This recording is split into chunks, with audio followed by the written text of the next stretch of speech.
Down here in Winchester Bay, Oregon.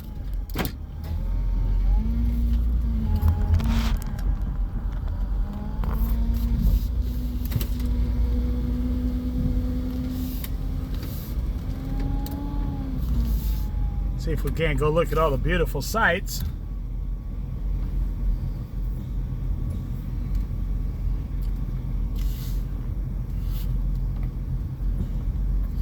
It smells like dead fish back there. That's funny.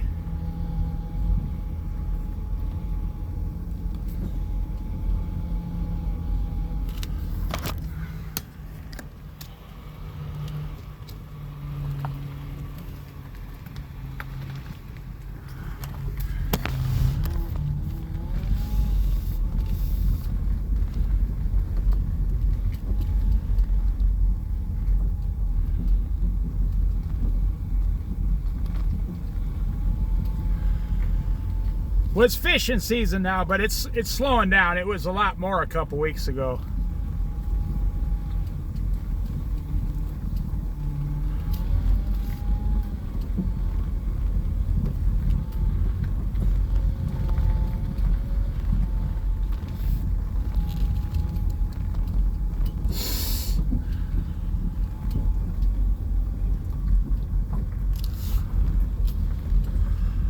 God is great.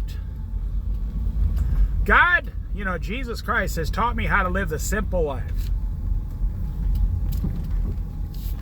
I mean, it wasn't a struggle. I've been doing it my whole life. Sometimes people ask me, where'd you learn to do this? Well, I was kind of raised this way. One was I was raised in the 60s and 70s, so times were, 90% simpler than they are today. Everything was cheaper, slower. You had to rely more on your hands, and we didn't have technology unless you count a microwave as technology. We didn't have microwaves in the 60s, no.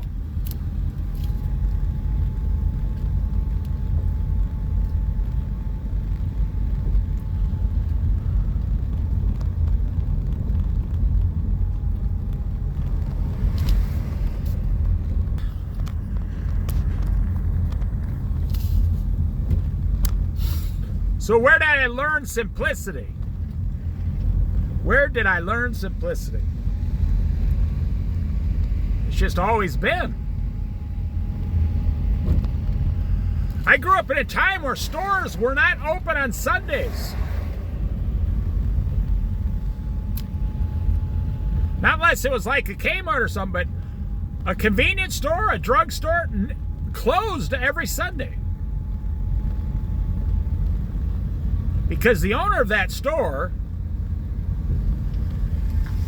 if you said, how come you're closed on Sunday? He'd say, well, I got to have one day off.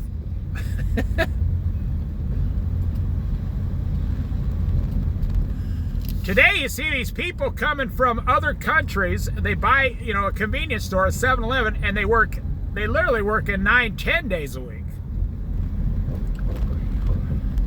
These guys are working 16 hours a day, 7 days a week to make money.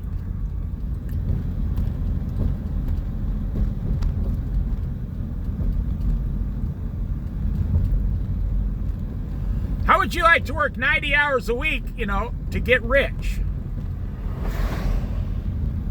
Well, that's what I'm saying. Maybe if I was born later, like in the 1980s, I'd have a whole different viewpoint of money.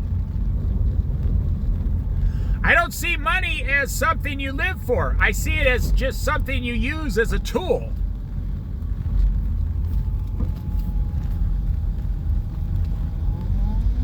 And life was something you live for. Life itself was something you live for.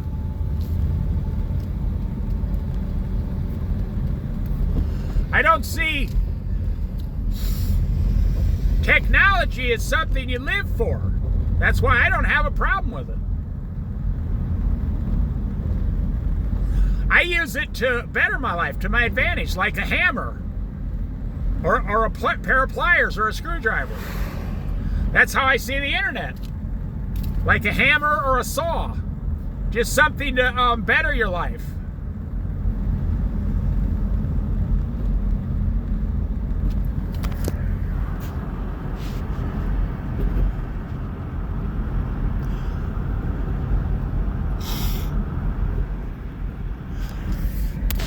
I don't own a motorhome or a trailer, but maybe after my wife retires, you never know. But if I did,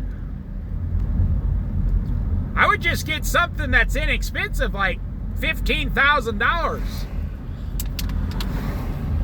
I wouldn't need a $150,000 trailer just to sleep in and, you know, and eat my stupid fried chicken. No.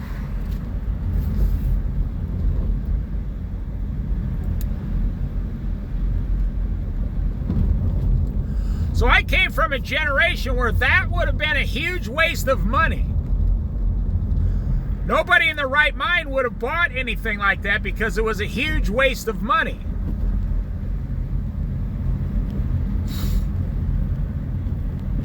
Back then, it would have been like a guy buying a $40,000 motorhome. Some, you know, in 1979, some big, huge $40,000 motorhome. Like today, that would be like a $200,000 motorhome.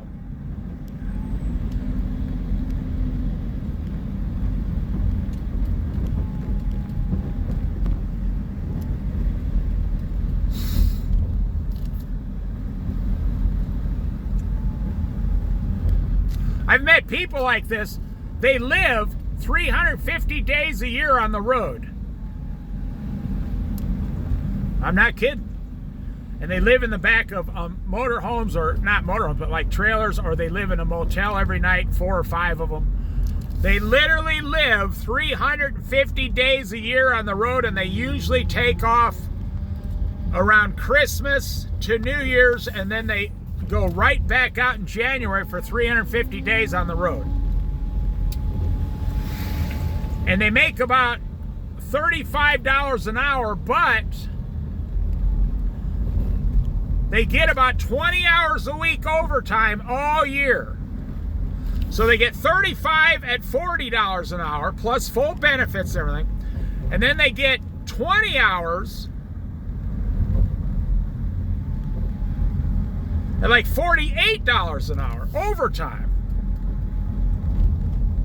So these people are making $900 a week overtime after their 14 or 12 to 1400 regular wages. So after taxes and everything, they're making about $1,600 a week, and they're living full time on the road. They make about they bring home about $80,000 to $85,000 a year, and I'd say at least the majority of them are single, or their wife comes with them and works on the job also. And then the two of them together can be making $170,000 a year on the road.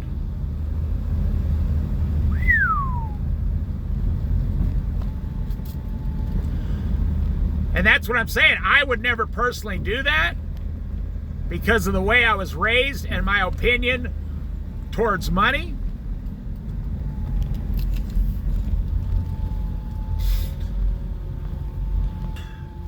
Because you have to give something up. If you want something that big, look at these kayaks, these sea kayaks.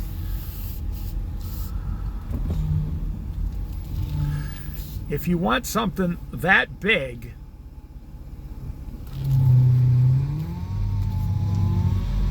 you have to give up a bunch of, I'm looking at 30 boats out there. The fish must be right out there. Yep. If you look at the, well, there's probably 80 boats out there somewhere, but right there on the mouth of the river, I don't know if you can see, but there's like 30 boats just sitting off there in the fog. So there must be they got fish finders today, so there must be a big, huge school of fish out there coming in, salmon. And everybody wants to get their limit today. Yeah, simplicity.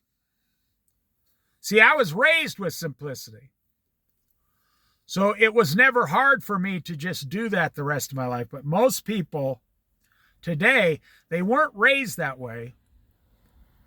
So simplicity is something you have to learn, and it's kind of hard to learn. It's like going from being all this wealth and extraordinary extravaganza, extravagant things, getting what you want, credit cards, everything, and then letting all that go in your life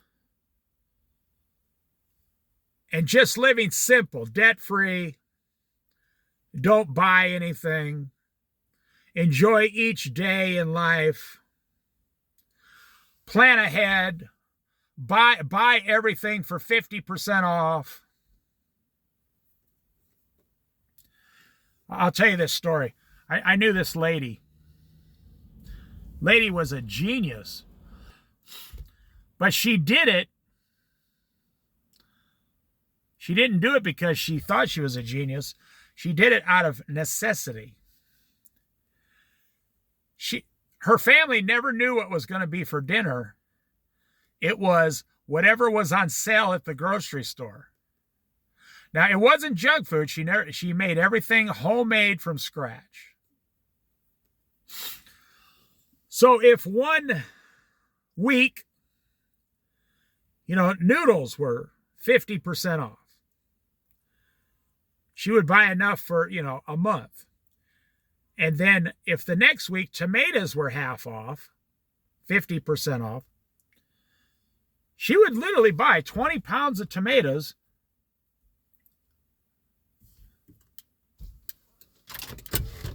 take them home, and they're not going to last for a month, but they did with her, because then she'd take half the tomatoes and she'd cook some 10%, then she'd cook some down into a puree, like a tomato paste. Then she'd put some of that in the refrigerator. That would last for 10 days. And then she would put whole tomatoes in her kids' lunches, and then she would take half the tomatoes, like 10 pounds of tomatoes, and freeze them in Tupperware freezer containers, just specifically for the freezer. The cold air, they were so tightly sealed, the cold air wouldn't get inside and ruin the product. So they'd say, okay, looks like we're going to be eating tomatoes for 3 weeks. And if chicken was on sale, she would go down and buy 30 pounds of chicken. Now, she had a large family. She had like 4 children, a husband, and herself. And then whenever, family would visit or whatever, and she would make whatever was on sale. And I used to know one of her sons, my age, and he told me a story. That's what we joke with our mother. What's for dinner? And the dad would say, what was on sale this week, honey? But here's the deal. She spent 50% on food that everybody else did. She wasn't Italian. No, she wasn't 100% American. She was something else. She wasn't Mexican. She was like Greek. She wasn't Italian. She had a little bit of Greek in her, something like that. And it started out of necessity, but then she had a coffee can. She didn't trust banks. She had a coffee can. And so if someone was spending, I don't know, back then, $75 a week to feed their family, she was doing it for $35 a week. Oh, yeah. And then she would also trade services because her husband works. So she would trade services. She would tell some lady, I'll come clean your house for 4 dozen of your farm fresh eggs. And the farm lady would say, I could use the help. Why don't you come out for 3 hours and I'll give you all the eggs you can take home. And so she wouldn't really freeze the eggs. She would hard boil them and then freeze them. She would hard boil the eggs.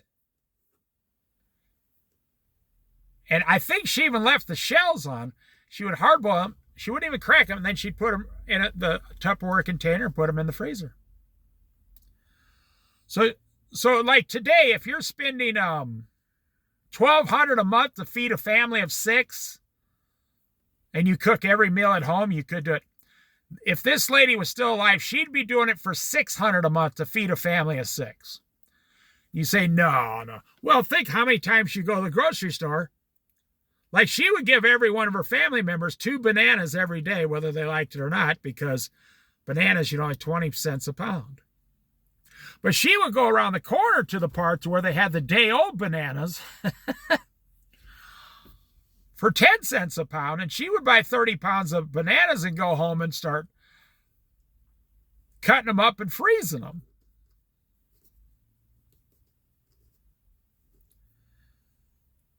So then her son was telling me, later in life, they found like 20 or 30 coffee cans completely full of money hidden throughout the house and all the cupboards.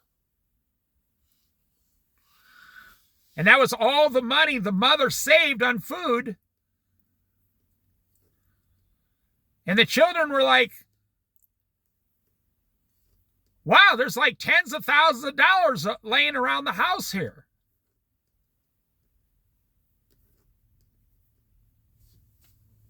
So there's a lot of benefits to it, a lot of benefits to living a simple life.